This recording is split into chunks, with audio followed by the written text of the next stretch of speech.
If I'd only known this sooner.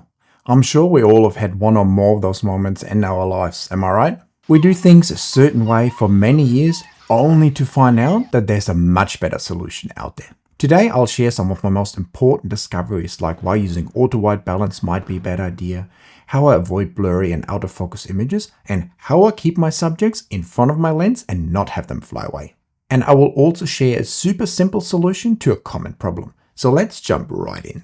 I'm Wegener, and for over 20 years I've dedicated myself to capturing unique bird photos and videos and helping others just like you to create your own masterpieces. One setting that has given me trouble over the years and that I turn off on most cameras is the auto white balance. Light changes all the time. We have warm early morning light or cooler blue light when we're shooting in cloudy or forest conditions. So the camera often doesn't know what we actually want to show in our images and get confused quickly. If we use auto white balance, we often end up with photos that look nothing like the scenes we were photographing. And this will make the editing process very difficult for you because the starting colors are way off.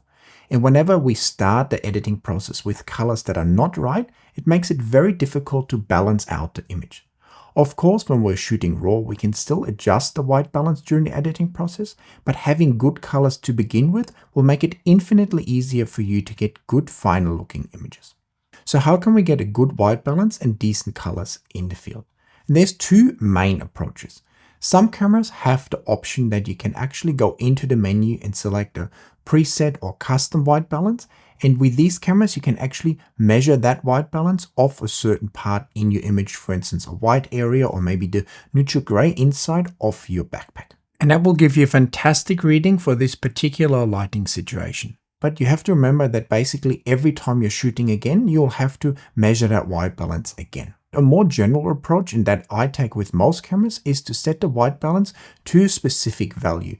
Anywhere from 5200 Kelvin if I want it cooler to 5600 Kelvin if I want it a little bit warmer. And this gives me a great starting point for the white balance in almost all situations. And the big advantage of setting a certain value yourself rather than using the auto white balance is that it stops the camera from either going way too warm or way too cool. When it comes to editing our raw files and getting that final white balance right, I like to normally leave it on as shot and then tweak it from there. For instance, you could also set it to auto, but I feel like that often gives you quite strange results.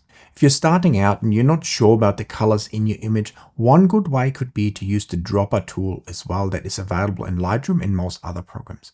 And here I would recommend not to click on a white area or black area that often gives you too extreme results, but rather find like a neutral gray area in your images, for instance like the bird's beak, and then click on that. And in many situations that should give you a good overall balance that you can then go in and tweak a little bit more if need be.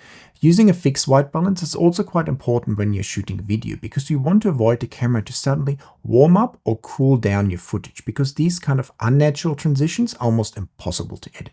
And this is also the reason that I use manual mode for video because I also don't want the camera to suddenly make it brighter or darker because these unnatural transitions are basically impossible to edit, and using manual white balance and full manual mode gives you much better control and much easier to edit footage. And if you haven't used manual mode for photos, this is actually also something that I would recommend. I decided to change away from always using aperture priority to full manual mode in 2011, and it has definitely made me a better and more conscious photographer. Because instead of just pressing a button and hoping that the camera gets it right, I now have to think what is happening in my scene, what is the light like, and then make deliberate adjustments to get the best possible result. In the more automatic modes like aperture priority or manual with auto ISO, we let the camera do all the work and end up with often quite random results because we never took the time to actually think about what's happening in the scene we're photographing. So if you haven't tried it out yet, I'd give it a go, even though it's daunting, but I know it will give you the best results and definitely make you a better, more conscious photographer.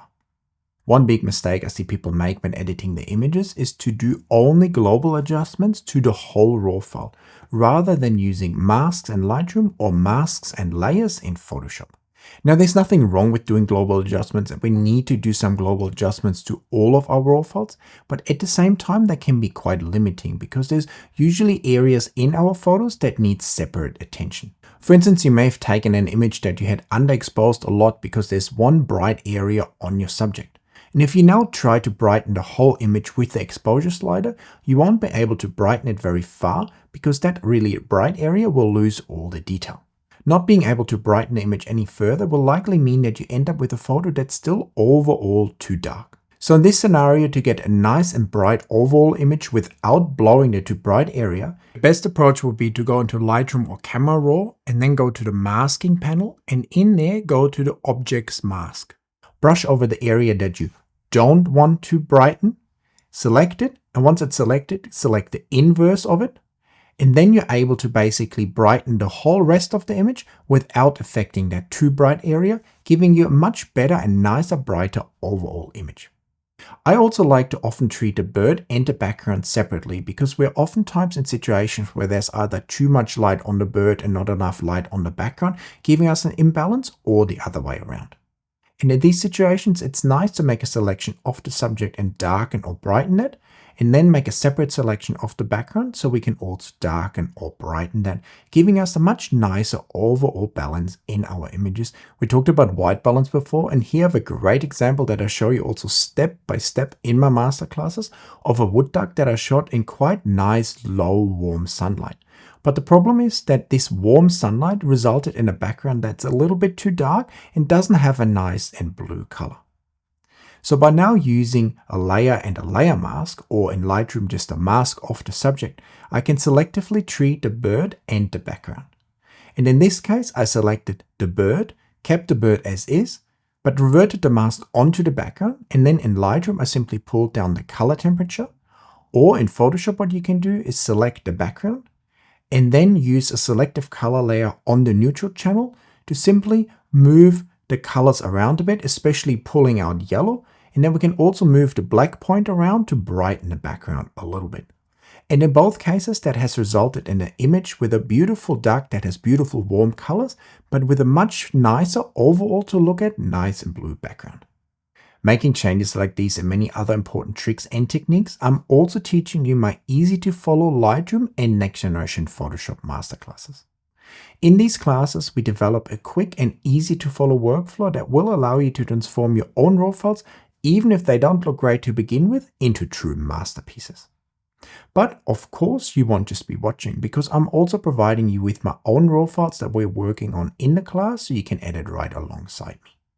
And if you're not sure whether my classes are worth it or the right fit for you, check out some of the amazing reviews that I receive on a daily basis from many happy students who I've already helped to transform their editing lives.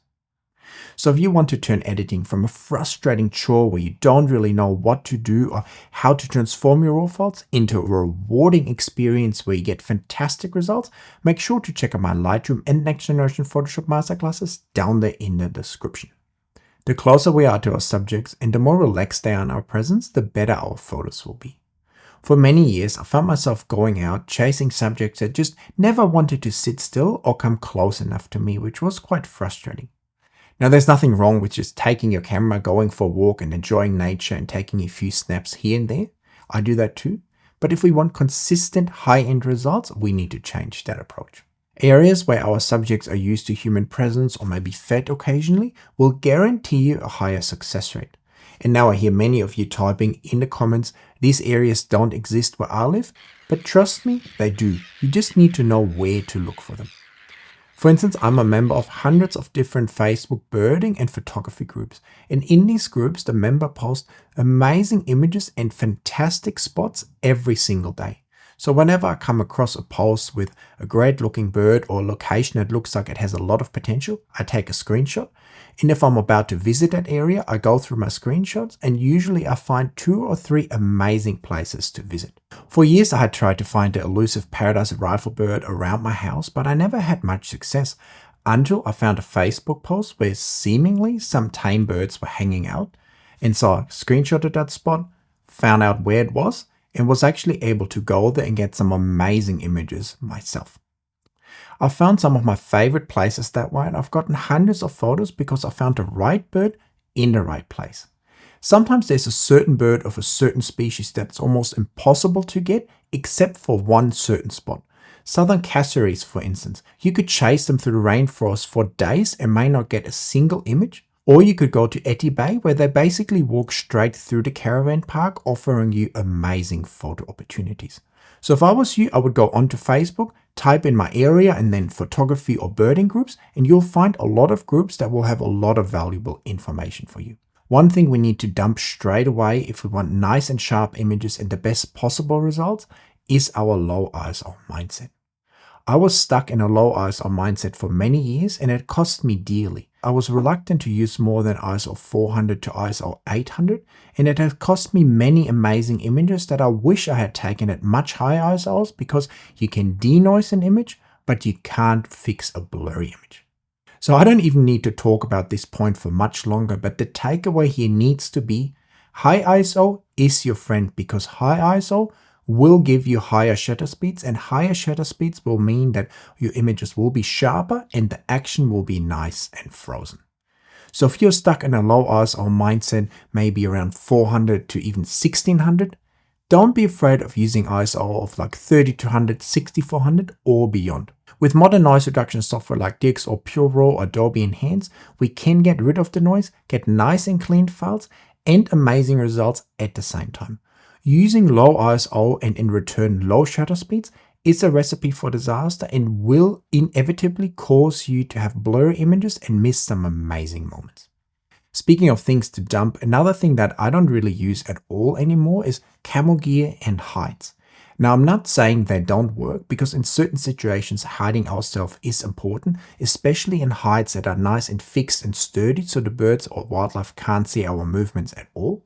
But at other times, I've found that just standing there as a human often makes the subjects less scared than being under a throw blind, for instance, or wearing like a ghillie suit. Because oftentimes the birds can then still see the movements, but they don't know what we are. And another reason I like to avoid camo gear and blinds and throwover blinds is that they are so restrictive.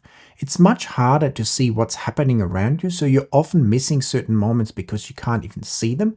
And it's also harder to deal with your camera gear if you're under blind or wearing a lot of camouflage clothing, for instance. Just like the lens code on my lenses, I don't use it to hide the white lens. I don't think that makes much of a difference, but I use it so I don't get a lot of scratches on my gear. And lastly, I wanted to share a few very simple tricks with you that have transformed my photography life. First of all, you don't want to be that guy who has 2 camera slots in their camera but only puts 1 memory card in there. Even if you don't intend to ever use the second memory card slot, put a memory card in there. Because you don't want to be stuck in a situation where you run out of space on your first card, don't have another card with you, and then don't have a second card in your camera. I've been there and it's not fun. So if you have 2 camera slots in your camera, put 2 cards in there. And the second trick I wanted to share with you relates to batteries and memory cards, because it's sometimes almost impossible to tell if a battery is full or if a memory card is full. And I'm sure it happened to most of us already. We grab a battery from the back, want to keep shooting, that battery is empty. Or we grab a memory card, put it in our camera, want to shoot, and it's already a full memory card. So how can we avoid that? And the easiest way I've found is to always turn the batteries upside down that are empty. For instance, I use these lens code battery cases, and whenever I put a battery in there, I put the empty batteries a certain way, and then I put the full batteries a different way. And I do the same with smaller flash batteries, for instance. The full batteries face upwards and the empty batteries face downwards. And so whenever I'm out and about, I know exactly which batteries are full and which batteries are empty. And when I come home, I also know which batteries I have to charge. And when it comes to memory cards, I do the same. I have a few memory card cases, and whenever a memory card is full, I turn it upside down and around. So I know I have to come home, double check that memory card that it's downloaded, and then format it. And when it's formatted and empty, I put it in the other way around, facing the normal way and sideways. So I know any cards that are facing the normal way, facing me, I can use because they're formatted and empty. And this has made my life in the field so much easier because I never grabbed the wrong memory card or the wrong battery. So I hope that you guys enjoyed this video, and I would love to hear from you in the comments. Have these tips helped you? And are there some other tips that you're using that I haven't talked about? Let me know in the comments. Also give me a thumbs up for the video. Check out my channel membership and my masterclasses. And of course, hit that subscribe button, and I'll see you guys in another video very soon. Bye.